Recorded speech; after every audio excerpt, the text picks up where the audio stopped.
Okey, insyaAllah. A'udzubillahi minasyaitonirrajim. Bismillahirrahmanirrahim. Alhamdulillahirabbil alamin wassalatu wassalamu ala asyrafil anbiya'i wal mursalin wa ala alihi wa sahbihi ajma'in. Subhanaka la ilma lana illa ma 'allamtana innaka antal alimul hakim. Rabbi shrah li sadri wa yassir li amri wahlul 'uqdatam min lisani yafqahu qawli. Alhamdulillah.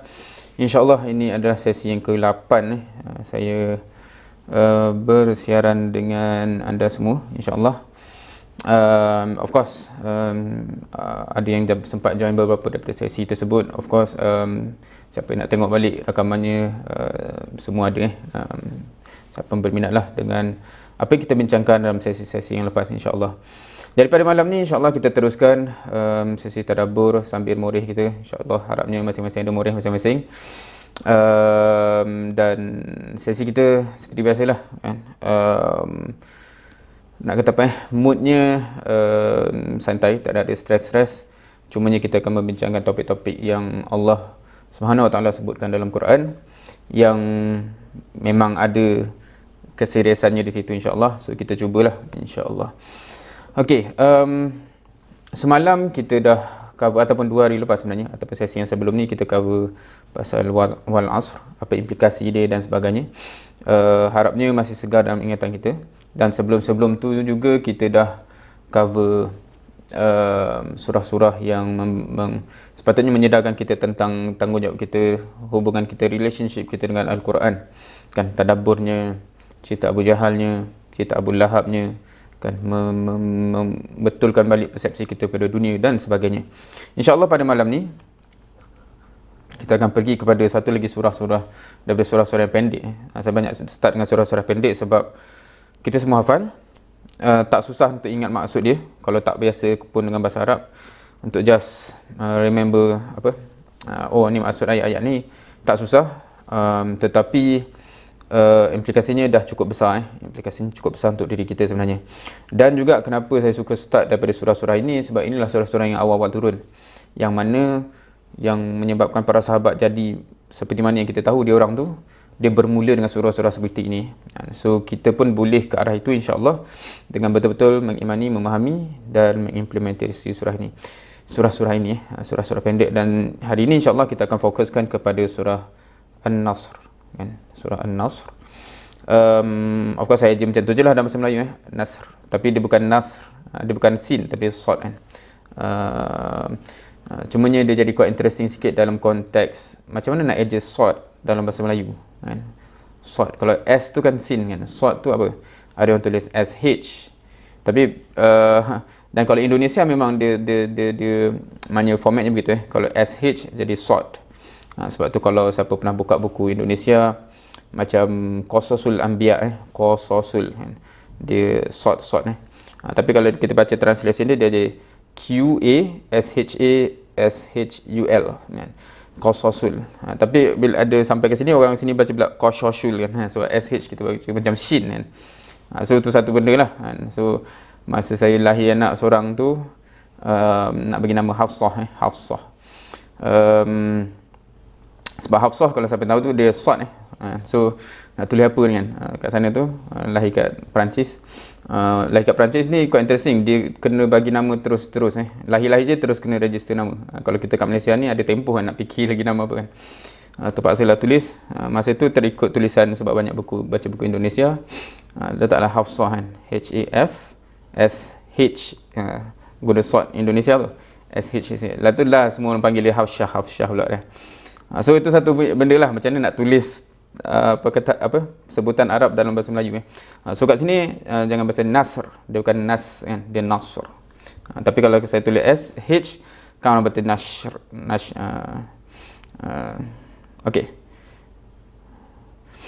Okey, insyaAllah saya akan tilawahkan dulu 3 ayat sahaja, insyaAllah, dan kita tengok maksudnya sebelum kita akan tadabburkan, insyaAllah.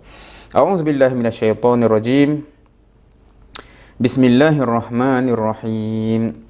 Iza jaa nasrullahi wal fath wa ra'aitan nasa yadkhuluna fi dinillahi afwaja fasabbih bihamdi rabbika wastaghfir innahu kana tawwaba. Sadaqallahul azim.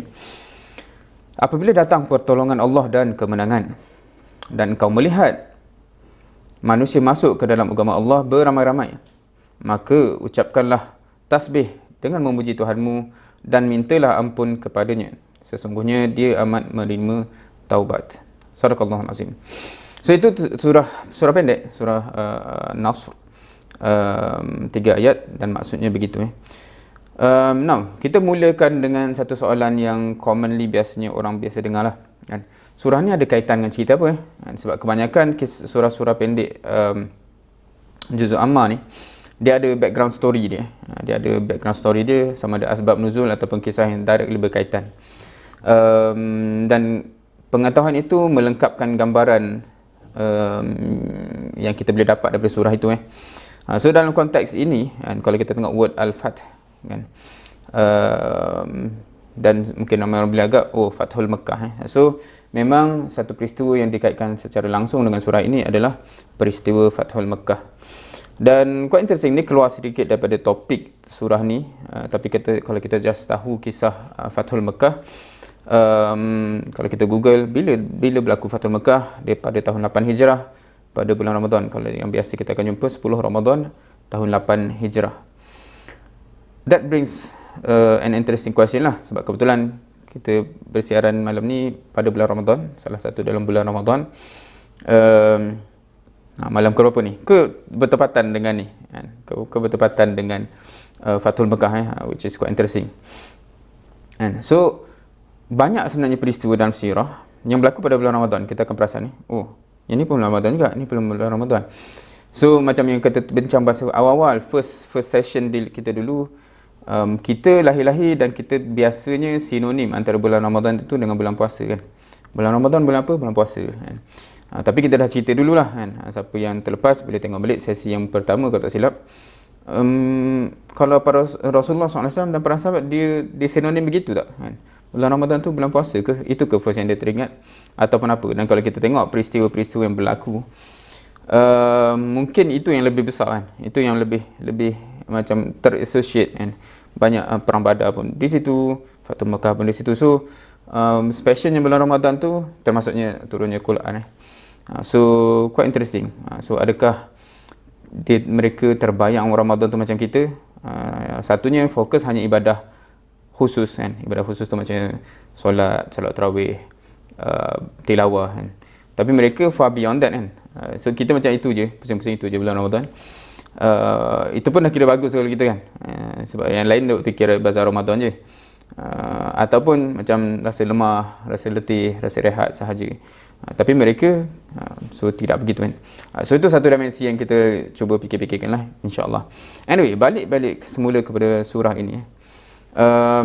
So salah satu, kalau kita ada perkaitan secara langsung, Al-Fath itu adalah Fathul Makkah lah. Tapi maksud dan ibrah ataupun pengajaran dari surah ni boleh diambil dari konteks yang lebih umum juga, insyaAllah, kemenangan. Now, kita pergi satu persatu, insyaAllah. Ayat yang pertama, Iza jaa nasrullahi wal fath, apabila datang pertolongan Allah dan kemenangan.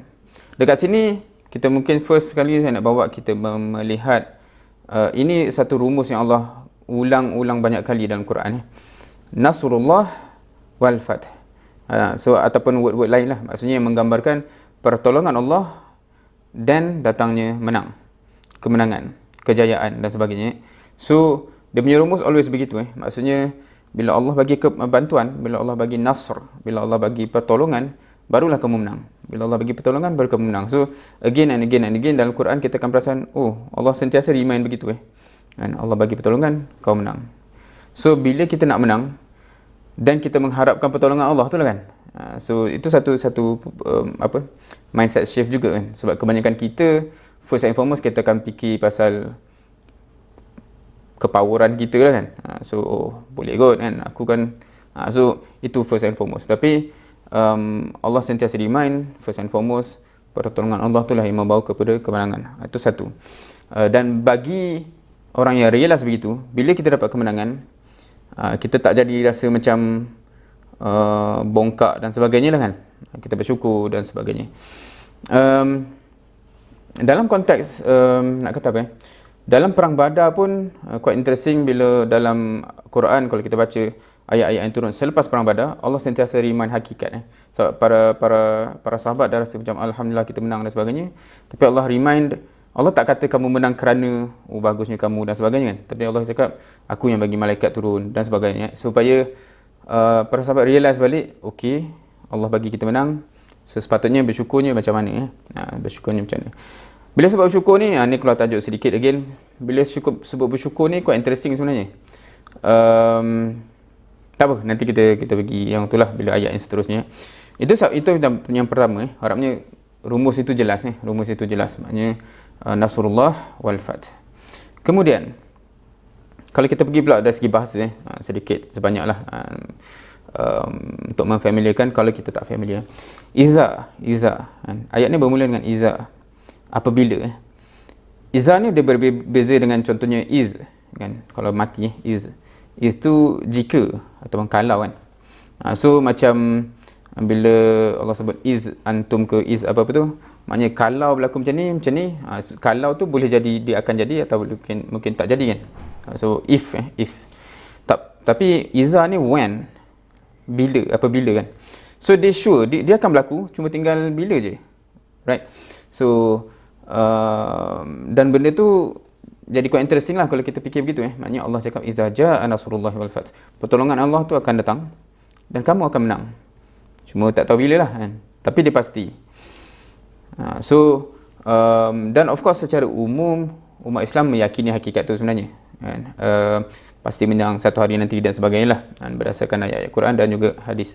Tetapi just penggunaan bahasa, pemilihan perkataan oleh Allah juga meng-highlightkan sebenarnya kalau kita faham word-word tu dia ada nak kata apa perasaan-perasaan tertentu yang kita dapat kalau kita fahamlah bahasa Arab.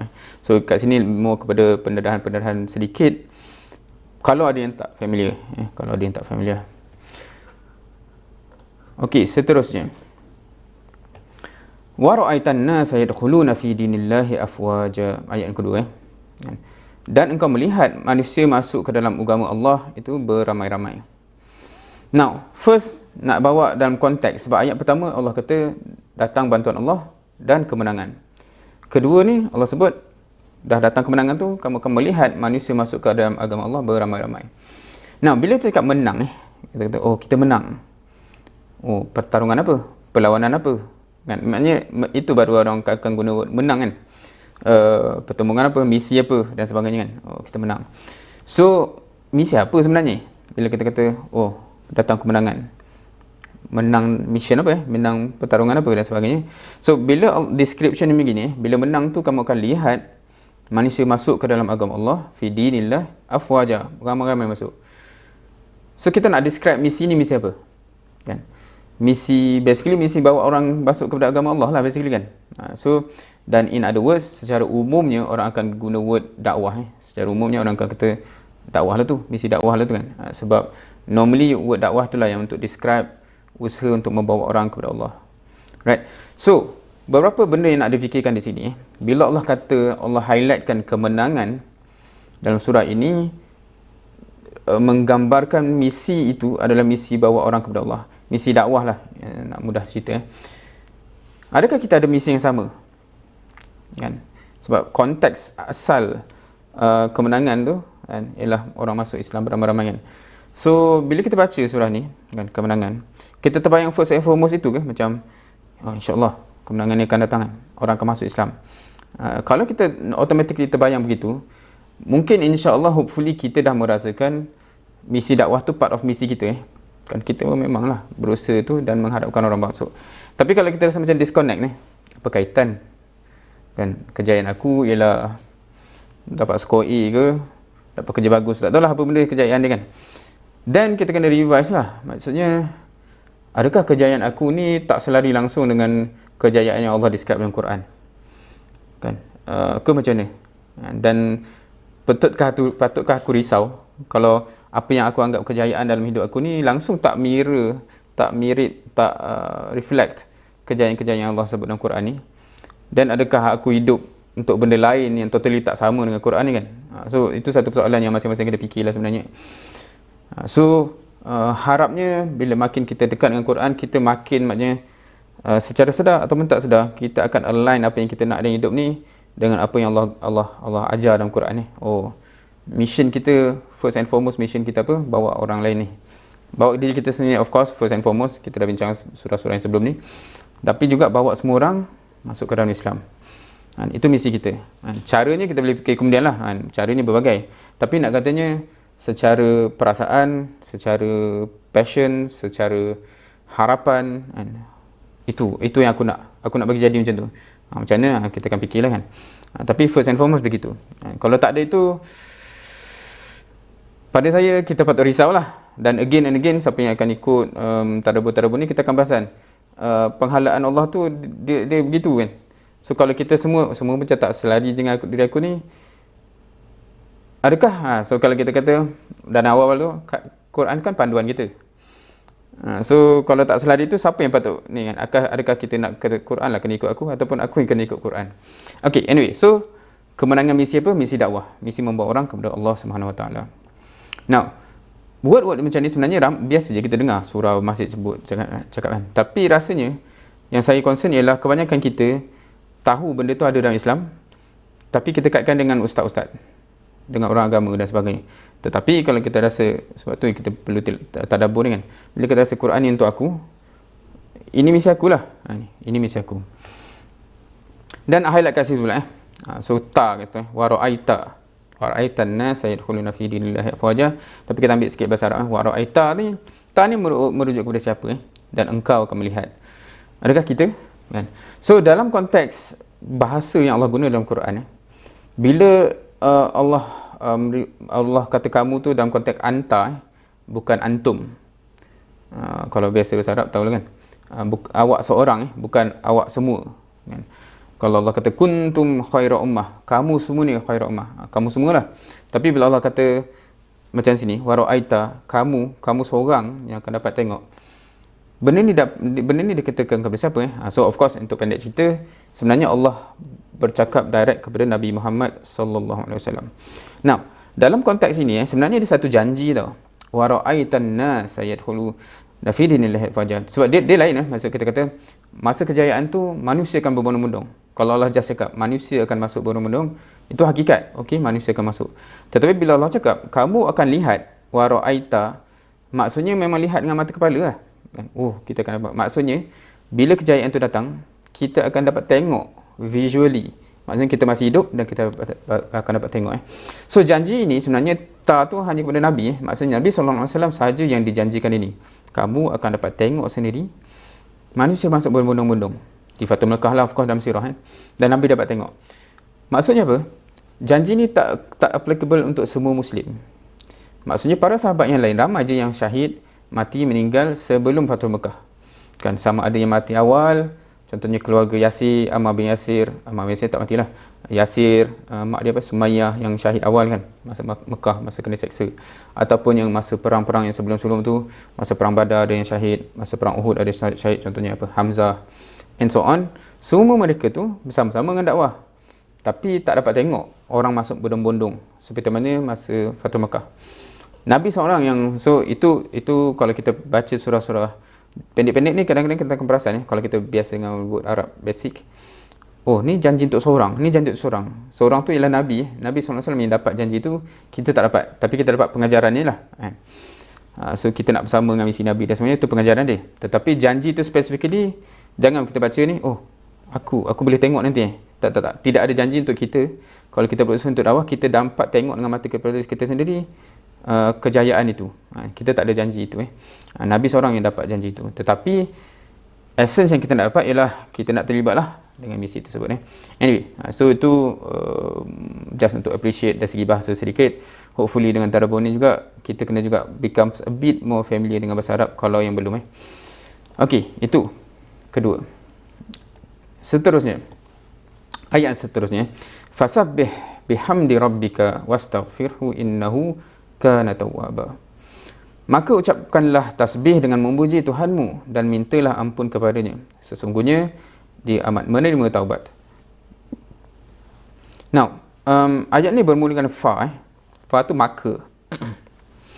Maka ni maksudnya apa? Maka ni dia connect yang sebelum dan selepas kan. Something, maka something, maksudnya dia terkait direct ni. So bila kita kata Iza jaa nasrullahi wal fath wa ra'aitan nasa yadkhuluna fi dinillahi afwaja. Ayat kedua tu basically gambaran kejayaan itu. Maksudnya bila datang bantuan Allah dan kejayaan itu, maka so maknanya Allah dah siap tuntutan kan. Maka apa? So bila cakap macam ini dan kemudian fasabbih tu dia fi'il amar, dia sambung dengan fi'il amar ni. So maksudnya dia dah ada expectation ataupun arahan ni. So maksudnya kalau kita ambil secara umum, bila kita dapat kejayaan, ada some tuntutan ke atas kita sebenarnya kan. Bila Allah bagi bantuan dan kejayaan, maka apa kan. So kita kena ingatlah setiap kali nanti insya-Allah kita akan dikurniakan kejayaan tertentu, kena ingat. So okey, Allah bagi kejayaan ni kan, maka apa tuntutan dia. So Allah dah sebut kat sini. Fasabbih kan, sabbih kan, atau kita tahulah tasbih subhanallah kan, sabbih bihamdi rabbik dengan bihamd, alhamdulillah pula kan, rabbik Allah lah kan. Bertasbihlah dengan memuji, kat sini terselip memuji ataupun bihamd dengan memuji lah tu kan. Macam ni tasbih ni kita tak translate kan, sebab sabbih tasbih itu bahasa Arab kita ambil terus. Bihamdi ni kita ambil ke bahasa tu kita tak ambil so kita translate jadi memuji kan, kita puji Allah. So ada dua benda yang macam dua amalan yang ada kat situ tasbih dan tahmid. Oh tahmid kita ambil je bahasa Melayu ke, tapi kita guna kot tahmid Now bila kita cakap pasal dapat kejayaan, rasanya salah satu ni agak common kita buat kan, alhamdulillah, itu biasa kan, bersyukurlah, alhamdulillah. Tasbih tu wallahu alam lah siapa yang biasa buat subhanallah, alhamdulillah contohnya sebab dia ada tasbih dan tahmid now apa maksud kedua perkataan ni kan, subhanallah apa, maha suci Allah kita kata kan, so kita mensucikan Allah. Alhamdulillah apa, segala puji bagi Allah now quite interesting cara alhamdulillah tu ditranslate. Kalau kita biasa ni, saya rasa ni translation biasa segala puji bagi Allah. Kalau kita dapat kejayaan, kita biasa macam ni, alhamdulillah berkat usaha saya dulu kan. Interesting tak apa yang kita cakap tu? Alhamdulillah berkat usaha selama ni. Dia macam ni okey, alhamdulillah tu segala puji bagi Allah. Kenapa dah segala puji bagi Allah? Segala puji bagi Allah tu apa maksudnya? Segala tu maknanya semua. Okey, semua pujian bagi kat Allah, bukan untuk aku segala pujian, nak puji apa? Puji Allah. Tapi aku nak sambung jugalah dengan puji usaha aku dulu kan. Quite interesting cara kita tu kan. Alhamdulillah segala puji kat Allah. Tapi aku nak puji diri kau juga. So, aku dulu berusaha tau kan, dengan berkat usaha aku dan sebagainya. Tak tahulah kita perasan ke tak kita buat benda tu tapi dia jadi interesting lah. Maknanya kau cakap kontradik ni, kau kata segala puji Allah, tapi kau nak puji diri pula kan. Apa salah kan. So ni bukan nak blame sesiapa dan sebagainya, tapi rasanya kita kadang-kadang kita buat benda tu tanpa sedar so kita kena sedar sikit lah apa aku buat ni kan. Tadi dah kata segala puji Allah untuk Allah, nak puji diri buat apa ni kan. Puji Allah alhamdulillah, dah segala puji, dah habislah pujian tu kan, tak ada tinggal lah untuk kita. So gitu alhamdulillah. Dan fasabbih tu mensucikan Allah kan, Allah yang suci kan. Kenapa nak sucikan diri aku juga kan. So itu fasabbih bihamdi rabbik. Lepas tu tambah lagi satu ni quite interesting juga okey. Tadi kita kita dah sebut ni fasabbih bihamdi rabbik, ucapkanlah tasbih dengan memuji Tuhanmu. So alhamdulillah tadi saya dah sebut ni, alhamdulillah. Of course kita akan bincang dalam surah lain dalam konteks bersyukur kat sini sebab dia tak ada word syukur. Kalau dalam konteks surah lain akan ada word yang membuka konsep perbincangan syukur sebab setengah orang kata bersyukur tu cakap alhamdulillah. Persoalan besar ialah betul ke bersyukur cukup dengan cakap alhamdulillah. Tapi tu nanti kita bila sampai surah tu kita akan cover lah kan, membetulkan konsep yang kita ingat mudah untuk bersyukur tu tapi nanti dalam surah lain kita syukur kena macam tu pula kan. Tak apa, nanti kita simpan kat situ. Anyway, itu tapi word alhamdulillah tu hopefully kita sedarlah kan. Alhamdulillah segala puji bagi Allah semuanya sebab Maksudnya even kudrat kita apa semua yang kita guna untuk usaha tu pun dari Allah kan. So sebenarnya kita apa yang kita ada sebenarnya kan. So semuanya daripada Allah. Allah lah yang berhak segala pujian. Kalau setengah orang, kalau tak tahulah korang pernah jumpa tak orang yang macam jenis macam bila macam kita tahniah kepada dia dan sebagainya. Dia cakap apa? Haza min fadli rabbik. Pernah dengar? Macam ni semua kebaikan daripada Tuhanku kan. So dia macam dah ada dilatih atau melatih diri dia untuk still pulangkan segala pujian ke apa tu, tak, ni kebaikan dari Allah juga kan. Haza min fadli rabbik. So setengah orang agak bagus lah dia melatih diri dia untuk mengelak diri terasa bila orang puji tu terasa kembang kan. Sebab dia kata tak apa, Allah punya ni, pujian kau tu Allah punya, bukan aku punya. Kemudian kita pergi pada yang part yang satu lagi, wastaghfirhu. Kan, istighfar istighfar. Minta, kalau kat sini dia translate mintalah ampun, istighfar. Tapi of course dia dalam perkataan sebab kita ambil word istighfar tu kan, istighfar. Tapi dalam istighfar tu dia ada ghafara tu kan. Kalau kita biasa word maghfirah kan, maghfirah keampunan kan, ghafara ampun. So memang istighfar tu actually minta ampun dia bukan just sebut astagfirullah astagfirullah. Dia actually sebutan astaghfirullahalazim tu effort untuk minta ampun. Okey, so minta ampun kepadanya, innahu kana tawwaba. Tambah pula dekat situ taubat taubat, tawwaba. Kenapa pula kalau kita berjaya dikaitkan secara langsung dengan istighfar dan taubat? Itu satu persoalan yang quite interesting dalam surah ni. Sebab Allah cakap maka dan disambung dengan expectationnya tasbih, tahmid, istighfar. Okey, tasbih dengan tahmid tu kita tadi tu dia macam common sense lah kan. Common sense lah. Tapi istighfar apa pula? Kenapa? Sebab ayat sebelum tu bukan cerita pasal buat dosa, bukan cerita pasal buat salah kan. Cerita pasal menang kan, cerita pasal dapat kemenangan. Now, dekat sini kupasannya panjang dan mungkin saya just nak simpulkan beberapa essence yang kita kena realise lah kan. Satu persoalan yang kita kena realise Now, dalam usaha kita dan hopefully lah kita ambil kalau konteks surah ni tadi balik, dia cerita apa? Misi dakwah dan kejayaannya orang masuk Islam dan sebagainya. Now, sekiranya kita insya-Allah kita akan berdakwah lepas ni insya-Allah hopefully. Tapi maknanya bayangkan lepas tu dah buat usaha dan sebagainya, kita capai kejayaan, orang masuk Islam. Adakah itu bermaksud bila kejayaan tu dapat, bermaksud sebenarnya kita punya usaha tu tak ada cacat celah? Adakah juga dia maksud bahawa kita sepanjang tu tak buat salah silap, sepanjang tu kita tak ada berbuat kan, dosa ke maksiat dan sebagainya kan? Tidak, kita tahu hakikatnya bahawa dalam usaha kita tu, dan ini pun kena betulkan konsep juga, setengah orang dia nak tunggu dah suci baru nak buat kerja-kerja dakwah ke apa benda. Itu pun satu benda yang kalau kita nak kata kat mana awak dapat konsep tu kan. Sebab dalam konteks bagi, kalau kita, nanti insyaAllah after some time bila kita tadabbur Quran kita akan nampak benda ni makin obvious Bila satu benda tu responsibility, kita tak tunggu nak perfect dulu baru jalankan responsibility, betul tak? Sama macam solat lah, solat tu kan responsibility. Boleh tak orang kata macam, saya bukan tak nak solat, tapi saya nak tunggu jiwa ni dah bersih dulu baru selesaikan solat. Dia tak boleh tak, sebab itu responsibility, itu tanggungjawab yang Allah bagi kan. So part of nak menyucikan jiwa, part of nak mengelakkan dosa, part of nak mengelakkan berdosa dan sebagainya, itu ialah fulfill our responsibility. So benda-benda macam ni pun part of responsibility. Kalau kita misi kita tu misi dakwah, that's already our responsibility. Maksudnya dengan tak buat benda tu dah kita dah menanggung benda nak kena jawab So dia tak boleh nak kata aku belum nak tanggung responsibility ni until certain benda sebab benda tu jadi parallel. Maksudnya mensucikan diri itu pun responsibility juga, sebab tu kena usaha. Tapi pada masa sama juga mengajak orang berislam tu pun responsibility juga. So dia bukanlah benda ni kena tunggu benda ni settle Dua-dua responsibility, dua-dua jalan serentak So harapnya mindset kita tak lagi nak kata apa tidak lagi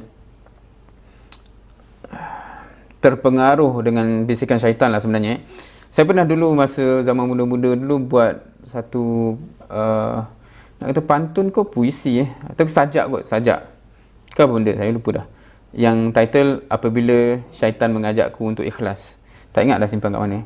Tapi sebab saya perasan ramai orang yang menjadikan ikhlas tu sebagai alasan macam nak tunggu ikhlas lah apa benda kan. Saya rasa macam ini tipu daya syaitan yang cukup licik lah kan. Sebab syaitan dia akan cara dia pujuk kita untuk meninggalkan tanggungjawab. Dia kata macam ni, dia macam bagi orang-orang yang rasa nak jadi baik kan, dia punya bisikan tu amat halus dia kata macam bagus benda tu kan, tapi tunggu kau ikhlas dulu baru buat lah kan. So maknanya syaitan tu konon-konon mengajak kita untuk ikhlas, tetapi sebenarnya tipu daya yang amat dahsyat kita pun nanti kalau aku ikhlas baru buat dan sebagainya. So itu semua tertipu dengan syaitan lah sebenarnya. Harapnya kita tak tertipu dengan tipu daya syaitan sebegitu Okay, so at the end of the day, kalau kita nak put in short benda ni, hakikatnya bahawa Allah yang bagi bantuan dan Allah yang bagi kemenangan tu kan. So dia bukan kerana kita ni tak ada dosa, kita ni tak ada silap salah dan sebagainya yang menyebabkan kemenangan tu datang So realizing benda tu, kejayaan ni daripada Allah, tasbih, tahmid dan juga astaghfirullahalazim. Sebab maknanya dia macam salah satu episod selesai lah kan. Maksudnya misi kita telah capai satu KPI dia, yakni orang masuk Islam dan sebagainya. So as part of melengkapkan tugas itu, kita juga istighfar, kita buat taubat dan sebagainya, part of parcel of dia tu Okay, seterusnya, all in all, setelah kita membincangkan mentadabbur 3 ayat ini, bila kita dapat satu kemenangan contohnya kita dah victorious, kita nak victorious match kita kena realize, adakah satu soalan kan, adakah kita menang ni sebab kita hebat kan? Kadang-kadang kita terasa begitu kan. Itulah tapi kalau ayat ni meng-highlightkan bahawa dia datang daripada Allah, bantuan Allah tu yang menyebabkan kita menang first and foremost. Of course jangan pula bila sebut ini jangan pula salah faham yang totally the opposite sebab tu aku tak berusaha memperkasakan diri dan sebagainya kan, sebab bantu Allah dan semuanya. Itu kita akan bincangkan tu bila kita bincangkan sebab ada ceritanya lah yang menyebabkan walaupun kita yakin itu bantuan Allah, tetapi bantuan Allah itu menuntut sesuatu daripada kita yang tak disebut secara literal dalam surah ni, tapi kita akan bincangkan dalam surah yang akan datang kot surah yang akan datang. Tapi kita akan sebut juga sikit kat sini Okay. Now balik kepada tadabbur dalam bentuk tadabbur yang kita kata dah 3 soalan yang sepatutnya kita jawab. Apa maksud ayat ni? Kita dah bincang maksud ayat ni, dan kedua, apa kaitan dengan diri aku? So what apa kaitan dengan diri aku? Yang ni kita nakkan perdalamkan sedikit lepas ni, dan apa yang kau perlu buat as manifestasi kefahaman itu. Kita akan bincang a glimpse of it sedikit lagi untuk sama-sama fikirkan apa patut buat lepas ni Now, so bila kita cakap apa kaitan, okay, semua apa yang dah disebut dalam 3 ayat ni, apa kaitan dengan diri kita Now, satu benda yang hakikat daripada iza jaa nasrullahi wal fath bila so kemenangan itu telah dijanjikan, ia pasti berlaku, tak tahu bila je dia pasti berlaku. Itu fakta yang pertama. Fakta yang kedua, yang ni mungkin tak dihuraikan dalam surah ini, tapi kalau kita tadabbur Quran dan sebagainya, amat ditekan dalam hadis apatah lagi, amat ditekankan bahawa kemenangan yang datang kepada agama ni dia atas sunnatullah. Sunnatullah tu apa?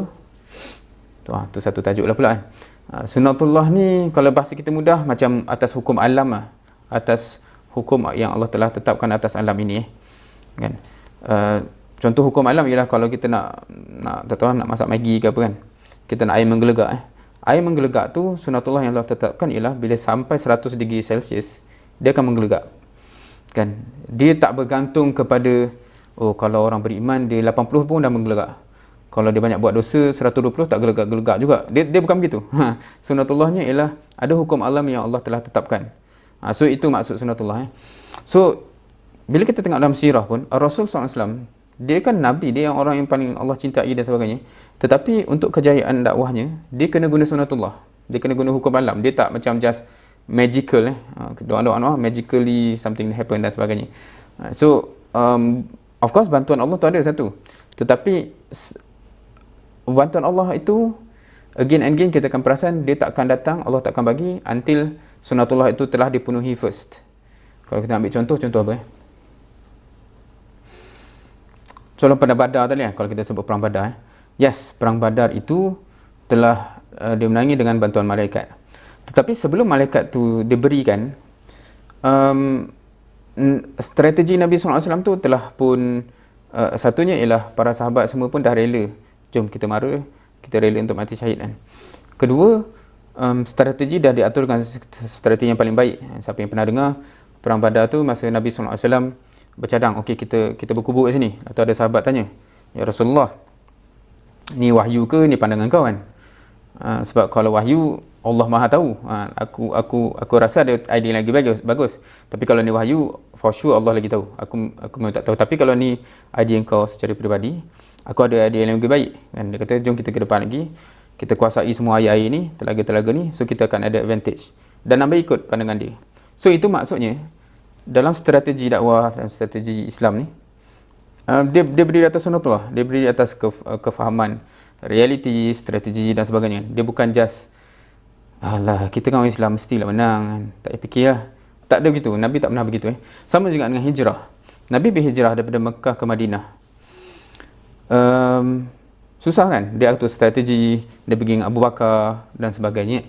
Tu satu cerita yang saya suka cerita juga, tapi dia akan jadi panjang. Kita akan cerita pada sesi yang lain. Tapi essentially strategi itu kena dibuat dan sebagainya, baru bantuan itu datang. So agama ini bukan agama magic lah. Said Qutb rasanya dia tulis dalam tafsir dia, agama ini dia tidak tertegak dengan magical, dia tertegak atas sunnatullah. So kenapa saya tekankan poin ni? Sebab bila kita kata kemenangan ini dia akan datang dengan sunnatullah. So kalau kita tengok semua kemenangan Islam yang dulu pun dia begitu di atas semua, atas strategi dan sebagainya, baru kemenangan tu datang. Dia bukan just jangan kita buat solat hajat, insya-Allah Allah tolonglah, macam mana kita tak tahu, kun fayakun dan sebagainya. Tapi tidak, Allah menuntut sunnatullah itu. Kemudian salah satu benda, maksudnya dia akan jadi, dia menuntut kita participate kan. Dia tak ada macam tak ada umat Islam umat Islam semua tak nak berusaha untuk kerja ni kan, tak ada orang nak berdakwah, tak apa kita doa je Allah magically akan happen. Tak ada. Untuk orang berbondong-bondong masuk Islam, dia kena ada orang berbondong-bondong ataupun berusaha sungguh-sungguh untuk mengajak dia orang kan. So persoalan seterusnya ialah, adakah kita nak jadi part of misi itu kan? Kita nak serius ke? Sebab misi itu jadi misi yang perlu berlaku, barulah ada orang berbondong-bondong masuk Islam. Sama juga Fathul Mekah tu lah. Kalau kita tengok sirah, up till Fathul Mekah tu macam-macam yang berlaku, baru berlaku Fathul Mekah tu kan. Dah usaha baru berlaku Fathul Mekah. Dia bukan magical. So perlulah ada usaha tu. Similarly, zaman sekarang, untuk kejayaan yang dah pasti akan datang tu, dia hanya akan datang bila ada orang yang bersungguh-sungguh cukup syarat untuk capai benda tu. Point dia, soalan dia untuk kita nak join misi tu ke kita nak tengok di sebelah je? Kita jadi observer, kita jadi penonton kan. Tengok di sebelah, oh insya-Allah kita doakan kau. Sila. Sebab ramai orang yang saya perasan begitu Tapi apa? Option kita sama ada kita nak turuti misi tu, sama-sama jom. Kita pun sama-sama cuba berdakwah dan sebagainya. Kita tengok je. InsyaAllah hopefully dia orang berdakwah tu okey lah tu kan. At the end of the day, kejayaan tu dah pasti datang. And adakah kita nak meraihkan kerana kita turut bersama dalam misi tu?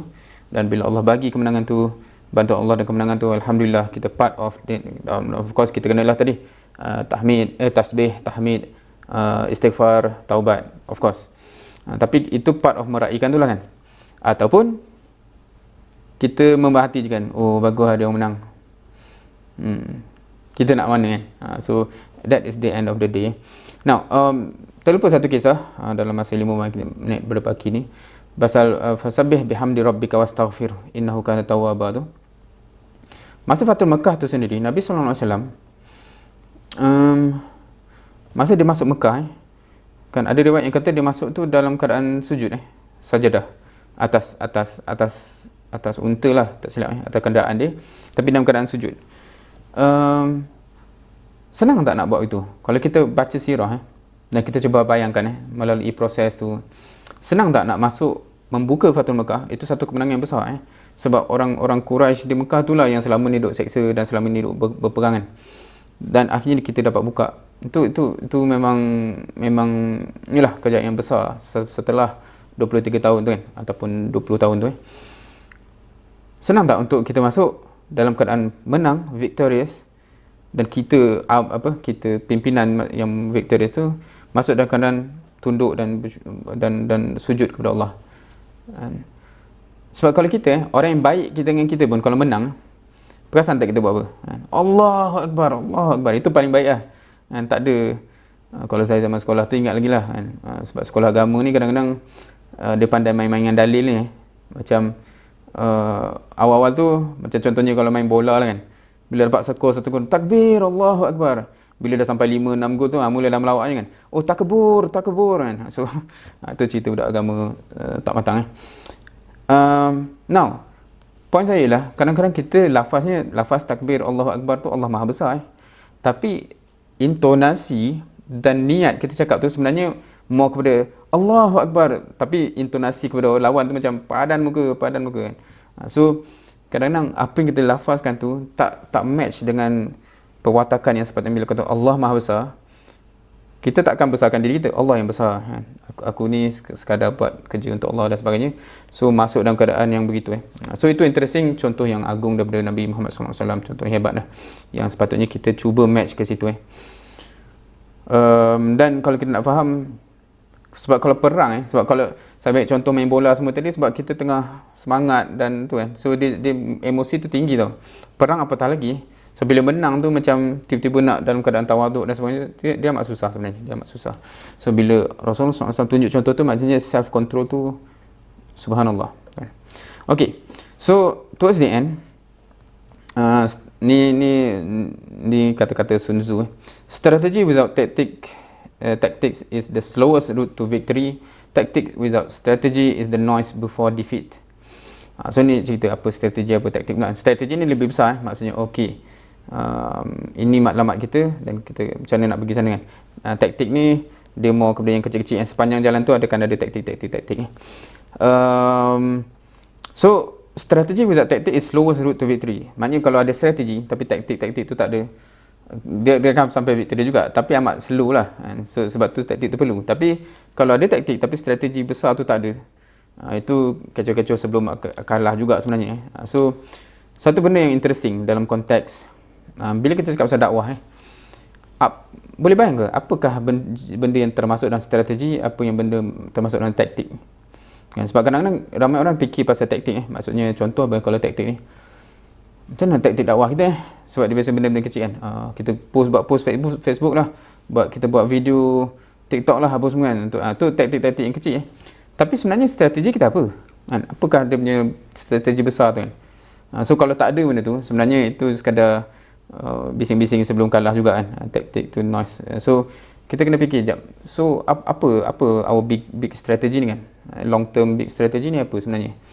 So dan tak ramai orang fikir benda tu. So dakwah ni sebenarnya untuk apa sebenarnya? Just buat kempen ke dan sebagainya. So itu satu perbincangan yang saya harap kita akan bincangkan juga nanti lah, bila sampai masanya insyaAllah. Sepatutnya sekarang lah masanya, tapi sekarang dah malam, so tak apa, kita berdikit-dikit insyaAllah. So the point yang saya harap kita masing-masing fikirkan ialah what is your plan now kan? Apakah kita punya plan of action ke depan setelah memahami ini adalah part and parcel of apa yang Allah impose kepada diri kita sebenarnya, ataupun sebenarnya dia pilihan kan, kita nak bersama dengan misi itu atau tidak. Tetapi implikasi dia pun adalah pilihan kita lah maksudnya. Jangan believe orang lain. Kalau kita hanya di tepi melihat kejayaan orang lain, dan kita bukan cakap kejayaan dunia ni, kita cakap kejayaan di sisi Allah. For sure kita tak nak miss out. So hopefully keep that in mind dan make the right decision insyaAllah. Wallahu alam, tanamkan niat, dan cara apa semua kita boleh bincang insyaAllah. Wallahu alam. Itulah sekarang dah pukul 11, tepat pukul 11 kita sampai kepada penghujung untuk malam ini. Alhamdulillah, semoga ada pengajarannya, semoga membawa kita untuk berfikir sesuatu insya-Allah. Wallahu alam. So kita jumpa lagi pada sesi akan datang, dalam sesi tadabbur sambil murah kita. Subhanakallahumma wa bihamdik asyhadu an la ilaha illa anta astaghfiruka wa atubu ilaik. Wal 'asri innal insana lafi khusr illa allazina amanu wa 'amilus solihat wa tawassaw bil haqqi wa tawassaw bis sabr.